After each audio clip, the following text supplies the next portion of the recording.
আসসালামু আলাইকুম, স্বাগত জানাচ্ছি আরটিভি রাতের সংবাদে। আপনাদের সঙ্গে আছে আমি সৈয়দা সাদিয়া বেনাসির। শুরুতে জানিয়ে দেব মার্কেন্টাইল ব্যাংক সংবাদ শিরোনাম।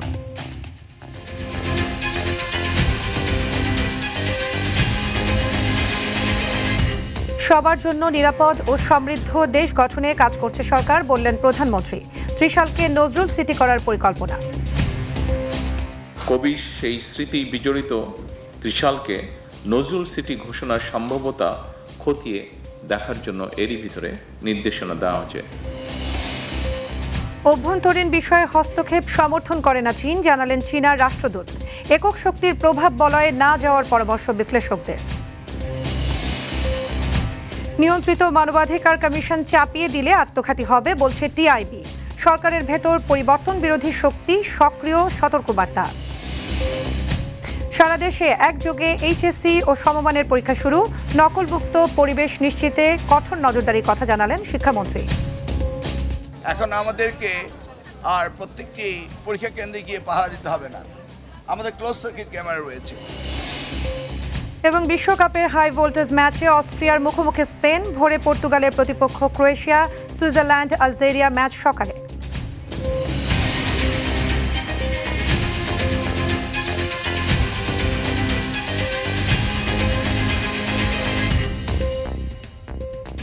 দর্শক শুনছিলেন মার্কেন্টাইল ব্যাংক সংবাদ শিরোনাম, এবার বিস্তারিত। ধর্মবর্ণ নির্বিশেষে প্রতিটি মানুষ নির্বিঘ্নে নিরাপদে বসবাস করবে এমন একটি রাষ্ট্র ও সমাজ বিনির্মাণ করতে চায় সরকার, বলে জানিয়েছেন প্রধানমন্ত্রী তারেক রহমান। তিনি বলেন, মানুষের নিরাপত্তার পাশাপাশি কোনো প্রাণীও যেন হিংস্রতার শিকার না হয়, সরকার তা নিশ্চিত করতে চায়। ময়মনসিংহে ত্রিশালকে নজরুল সিটি ঘোষণার সম্ভাব্যতা খতিয়ে দেখার জন্য নির্দেশনা দেওয়া হয়েছে বলেও জানান সরকার প্রধান। সকালে সচিবালয়ে নজরুল বর্ষ উদযাপনের উদ্বোধনী অনুষ্ঠানে তিনি এসব কথা বলেন। রুদ্র রফিকের রিপোর্টে দেখুন বিস্তারিত। সারা দেশে একযোগে নজরুল বর্ষ 2026-27 উদযাপনের উদ্বোধনী অনুষ্ঠানের আয়োজন করা হয় সচিবালয়ে। এতে যোগ দেন দেশের খ্যাতনামা নজরুল সঙ্গীত শিল্পী ও সংস্কৃতি অঙ্গনের বিশিষ্টজনরা। বক্তারা জাতীয় কবির জীবন ও কর্ম নতুন প্রজন্মের মাঝে ছড়িয়ে দিতে সরকার প্রধানকে বিভিন্ন পরামর্শ দেন। এত বড় একটা জিনিস আমরা তুলে ধরতে পারছি না কেন, তার সঠিক জীবনটা পৌঁছে দেওয়া যায় এবং ছাত্রছাত্রীর কাছে বলা যায়, আমার মনে হয় এটা খুব গুরুত্বপূর্ণ একটা দিক সম্পূর্ণ হবে। এরপর প্রধানমন্ত্রী তারেক রহমান নজরুল বর্ষ উপলক্ষে স্মারক ডাকটিকিট অবমুক্ত এবং নজরুল বর্ষের মেমো উন্মোচন করেন। প্রধানমন্ত্রী বলেন, সবার জন্য নিরাপদ রাষ্ট্র নির্মাণে সরকার বদ্ধপরিকর।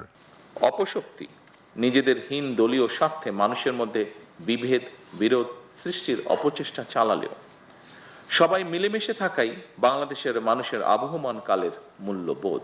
বর্তমান সরকারও এমন এক রাষ্ট্র এবং সমাজ বিনির্মাণের লক্ষ্যে কাজ করছে, যেখানে ধর্ম বর্ণ নির্বিশেষে প্রতিটি মানুষ নির্বিঘ্নে নিরাপদে বসবাস করবে। শুধু মানুষের এই নিরাপত্তা নয়, কোনো প্রাণীও মানুষের হিংস্রতার শিকার যেন না হয়, বর্তমান সরকার সেটিও নিশ্চিত করতে চায়। জাতীয় কবিকে নিয়ে আলোচনা চার দেয়ালের মধ্যে সীমাবদ্ধ না রেখে তার সাহিত্যকর্ম ও জীবনবোধ মানুষের ঘরে ঘরে পৌঁছে দেওয়ার পরিকল্পনার কথা জানান তারেক রহমান। তার চিন্তা দর্শন ছড়িয়ে দেওয়া প্রয়োজন প্রজন্ম থেকে প্রজন্ম তরে। 1914 সালে তিনি প্রথমবারের মতন ময়মনসিংহ ত্রিশালে এসেছিলেন। কবির সেই স্মৃতি বিজড়িত ত্রিশালকে নজরুল সিটি ঘোষণার সম্ভাব্যতা খতিয়ে দেখার জন্য এরই ভিতরে নির্দেশনা দেওয়া হয়েছে সংশ্লিষ্ট কর্তৃপক্ষকে। তথ্য প্রযুক্তির নেতিবাচক প্রভাব ও শিশু কিশোরদের বিপদগামী হওয়া ঠেকাতে জাতীয় কবির শিক্ষাকে নতুন প্রজন্মের মাঝে ছড়িয়ে দেওয়ার তাগিদ দেন প্রধানমন্ত্রী তারেক রহমান। নৈতিক মূল্যবোধ সম্পন্ন ছড়া বা কবিতা আমাদের প্রজন্মের সামনে আশার আলোক পত্রিকা নিয়ে হয়ে উঠতে পারে। রুদ্র রফিক, আরটিভি, ঢাকা। 20 বছর পর নতুন ভিসা নীতি চালু করেছে সরকার। বিকেলে সচিবালয়ে এমন তথ্য জানিয়েছেন মন্ত্রিপরিষদ সচিব ডক্টর নাসিমুল গনি। তিনি বলেন, 2006 সালের ভিসা নীতি সংশোধন করা হয়েছে। এর আগে প্রধানমন্ত্রী তারেক রহমানের সভাপতিত্বে মন্ত্রিসভার বৈঠক হয়।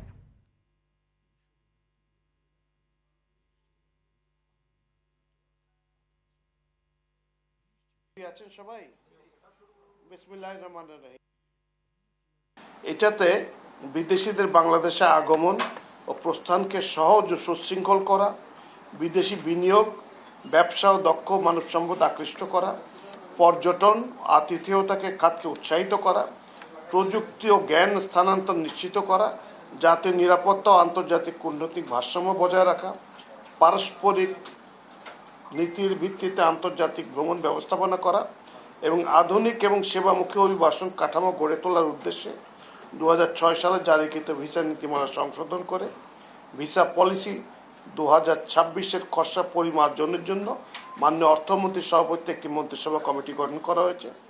স্বরাষ্ট্র মন্ত্রণালয় এই কমিটিকে সার্বিক সহায়তা প্রদান করবে। শহীদ রাষ্ট্রপতি জিয়াউর রহমানকে নিয়ে রচিত বীর রাষ্ট্রনায়ক জিয়াউর রহমান শীর্ষক গ্রন্থের মোড়ক উন্মোচন করেছেন প্রধানমন্ত্রী তারেক রহমান। বিকেলে সচিবালয়ের মন্ত্রিপরিষদ বিভাগে প্রধানমন্ত্রীর কার্যালয়ে 3 খণ্ডে প্রকাশিত গ্রন্থটির মোড়ক উন্মোচন করেন তিনি। বিশিষ্ট গবেষক ও লেখক কালাম ফয়েজি রচিত গ্রন্থটিতে শহীদ রাষ্ট্রপতি জিয়াউর রহমানের রাষ্ট্র পরিচালনা, নেতৃত্ব, উন্নয়ন দর্শন এবং জাতীয় জীবনে তার বহুমাত্রিক অবদান তুলে ধরা হয়েছে। এ সময় প্রধানমন্ত্রীর প্রেস সচিব সালেহ শিবলি এবং অতিরিক্ত প্রেস সচিব আতিকুর রহমান রুমন উপস্থিত ছিলেন।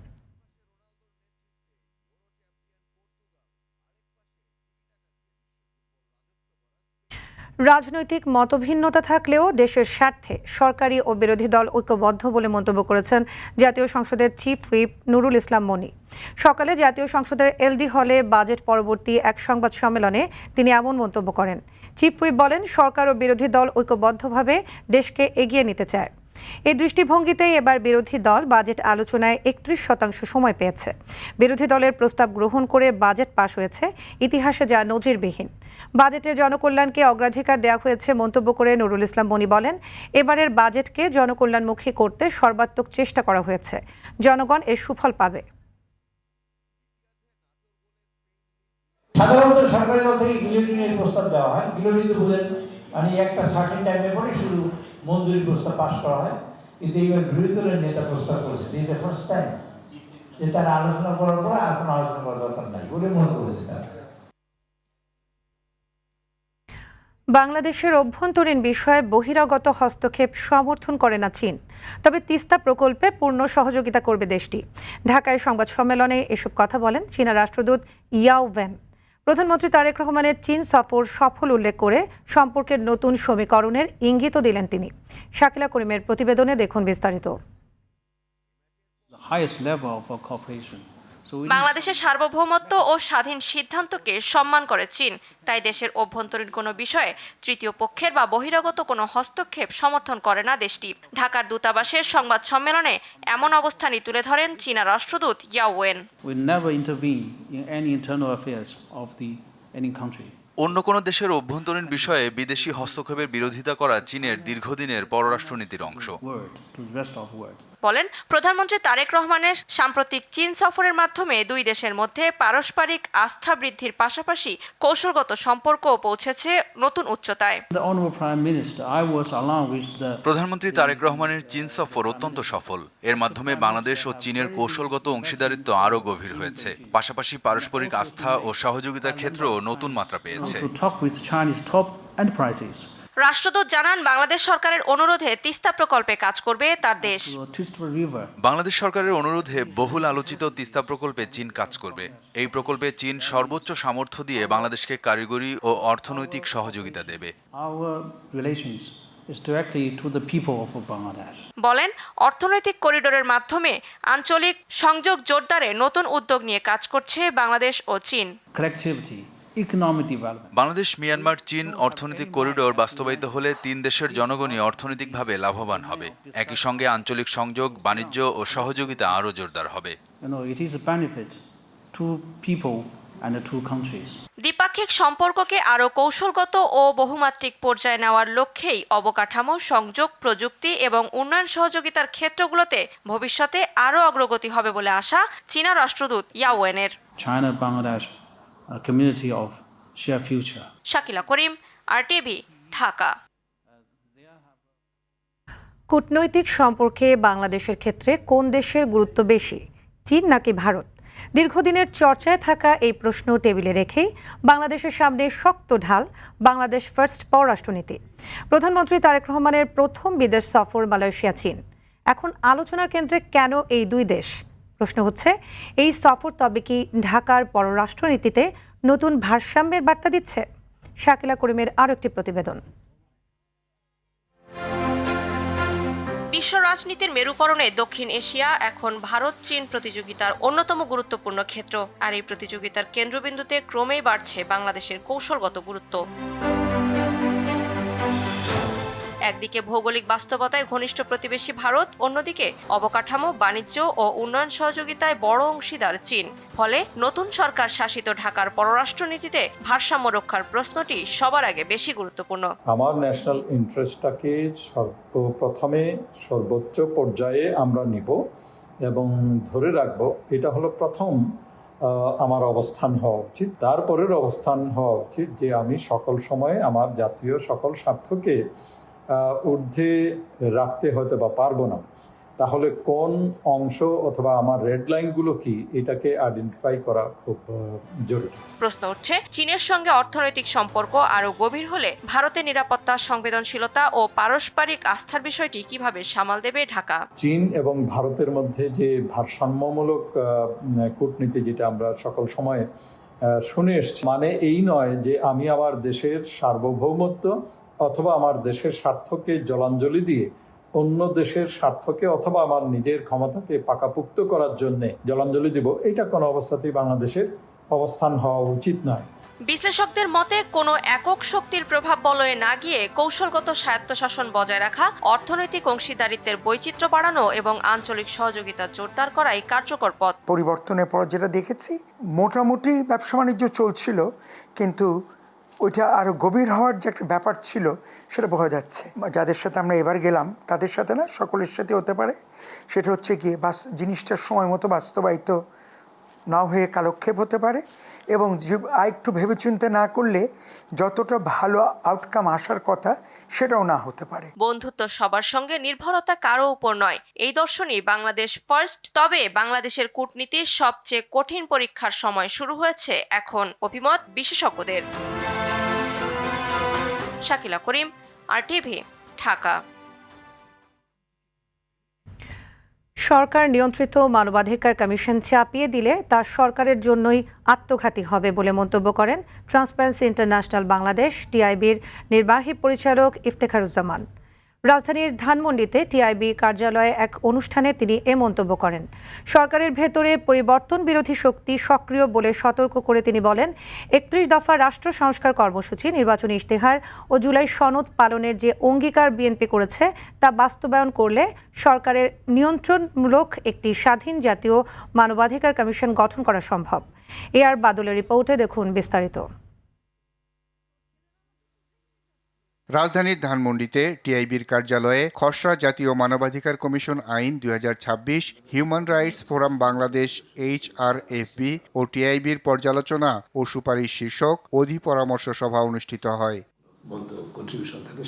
জাতীয় মানবাধিকার কমিশনের খসড়া আইন পর্যালোচনা করে ১৯টি সুপারিশ তুলে ধরে ডক্টর ইফতেখারুজ্জামান বলেন, এ প্রস্তাব বাস্তবায়িত না হলে সরকার প্রমাণ করবে যে স্বাধীন ও কার্যকর মানবাধিকার কমিশন প্রতিষ্ঠায় তাদের সদিচ্ছা নেই। আমরা মনে করি যে এই প্রস্তাবনাগুলো যদি মানা না হয় তাহলে দুইটা জিনিস হবে। তাহলে সরকার প্রমাণ করবে যে বা প্রকারান্তরে সংসদও, কারণ আইনটা সংসদে পাশ হবে, যে সরকার বা জাতীয় সংসদ বাংলাদেশে একটা স্বাধীন কার্যকর মানবাধিকার কমিশন হোক, সেটা চায় না। তিনি বলেন, সরকার চাইলে স্বাধীন মানবাধিকার কমিশন করা সম্ভব। বলে যে জাতির প্রতি অঙ্গীকার, তাদের ৩১ দফা রাষ্ট্র সংস্কার কর্মসূচি, নির্বাচনী ইশতেহার, জুলাই সনদের প্রতি তাদের যে অক্ষরে অক্ষরে পালন করার যে অঙ্গীকার, সব কিছুর সাথে যদি সামঞ্জস্যপূর্ণ তারা থাকতে চান, তাহলে বাংলাদেশে তাদের হাত থেকে এমন একটা জাতীয় মানবাধিকার কমিশন আইন হবে যার উপর ভিত্তি করে বাস্তবে একটা স্বাধীন, নিরপেক্ষ,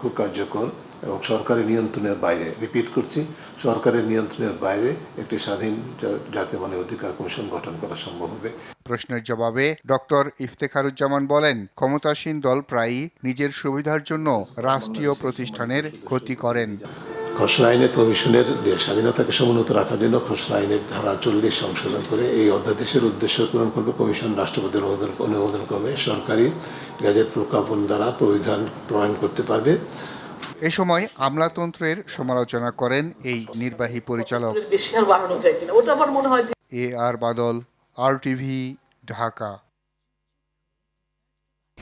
সারা দেশে একযোগে শুরু হয়েছে এইচএসসি ও সমমানের পরীক্ষা। এবছর সাধারণ শিক্ষা বোর্ড, মাদ্রাসা শিক্ষা বোর্ড ও কারিগরি শিক্ষা বোর্ড মিলিয়ে 12,70,578 জন পরীক্ষার্থী অংশ নেন। কঠোর নিরাপত্তা ও নকলমুক্ত পরিবেশ নিশ্চিত করতে নেওয়া হয় কড়া নিরাপত্তা ব্যবস্থা। আরও জানাচ্ছেন আব্দুর রহিম। সকাল 10টায় বাংলা প্রথম পত্র দিয়ে শুরু হয় এইচএসসি ও সমমানের প্রথম দিনের পরীক্ষা। রাজধানী সহ দেশের বিভিন্ন কেন্দ্রে পরীক্ষা শুরুর অনেক আগে উপস্থিত হতে দেখা যায় পরীক্ষার্থীদের।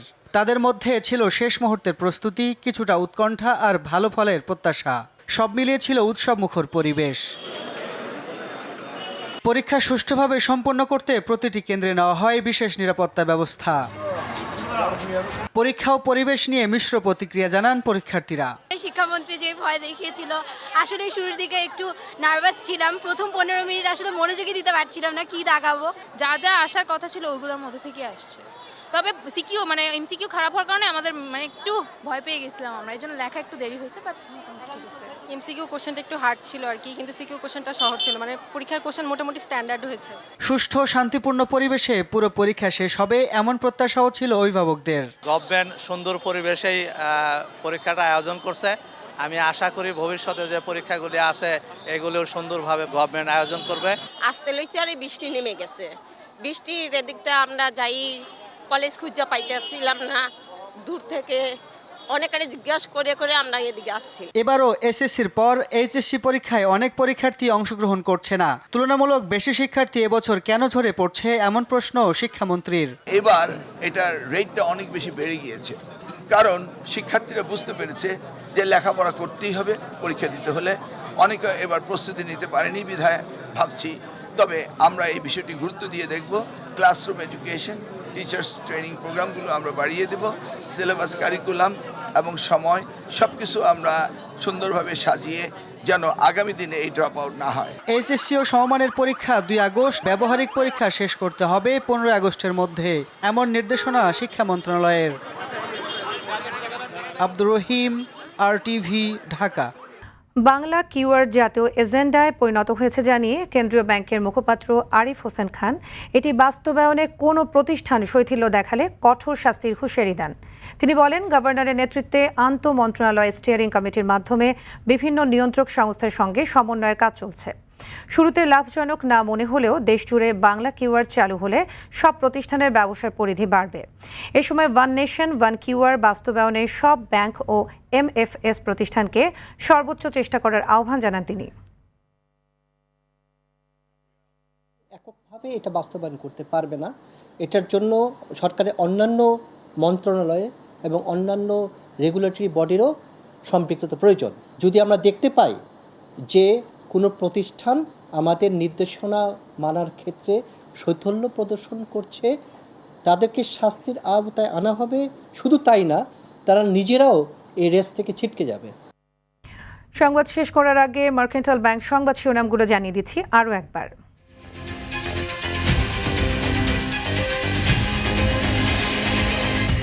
সবার জন্য নিরাপদ ও সমৃদ্ধ দেশ গঠনে কাজ করছে সরকার, বললেন প্রধানমন্ত্রী। ত্রিশালকে নজরুল সিটি করার পরিকল্পনা।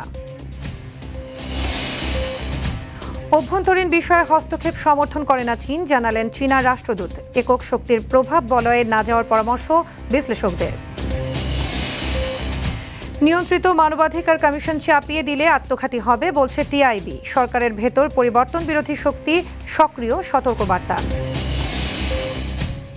সারা দেশে একযোগে HSC সমমানের পরীক্ষা শুরু, নকলমুক্ত পরিবেশ নিশ্চিতে কঠোর নজরদারির কথা জানালেন শিক্ষামন্ত্রী। এবং বিশ্বকাপের হাই ভোল্টেজ ম্যাচে অস্ট্রিয়ার মুখোমুখি স্পেন, ভোরে পর্তুগালের প্রতিপক্ষ ক্রোয়েশিয়া, সুইজারল্যান্ড আলজেরিয়া ম্যাচ সকালে। রাতের সংবাদ এ পর্যন্তই। মধ্যরাতের সংবাদ 1টায় দেখার আমন্ত্রণ রইল। ধন্যবাদ সবাইকে।